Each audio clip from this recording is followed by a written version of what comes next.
മുഖ്യമന്ത്രിയുമായുള്ള വിവാദ അഭിമുഖത്തിൽ ഖേദം പ്രകടിപ്പിച്ച് ദേശീയ മാധ്യമമായ ദ ഹിന്ദു അഭിമുഖത്തിന്റെ വിവാദ ഭാഗം നൽകിയത് PR ഏജൻസി എന്നാണ് വിശദീകരണം. കാലമായല്ലോ ഇത് ഈ കയ്യിലും കുത്തി നടക്കുന്നു. കുറച്ച് ഇപ്പം പുതുതായിട്ട് വന്നതല്ലോ. ഞാനും കുറച്ച് കാലമായി കയ്യിലും കുത്തി ഇവിടെ നിൽക്കുന്നുണ്ട്.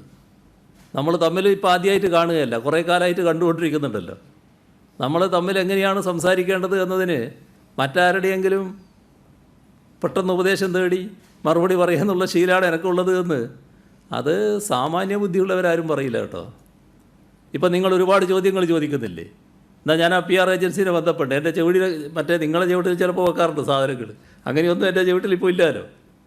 ഏതെങ്കിലും PR ഏജൻസിയുടെ നിർദ്ദേശത്തിന് കാത്തു നിൽക്കുകയാണോ ഞാൻ? എന്നെ ഈ നാട്ടിനറിയില്ലേ? ദ ഹിന്ദു ഖേദം പ്രകടിപ്പിച്ചെങ്കിലും സ്വർണ്ണക്കടത്തും ഹവാലയുമായി ബന്ധപ്പെട്ട വിവരങ്ങൾ ഉൾപ്പെടുത്താൻ PR ഏജൻസിക്ക് നിർദ്ദേശം നൽകിയത് ആര് എന്ന ചോദ്യം ബാക്കിയാകുന്നു.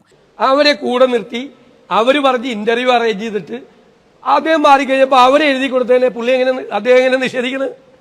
അവരല്ലേ എഴുതി കൊടുത്തത് ഇൻ റൈറ്റിംഗ്.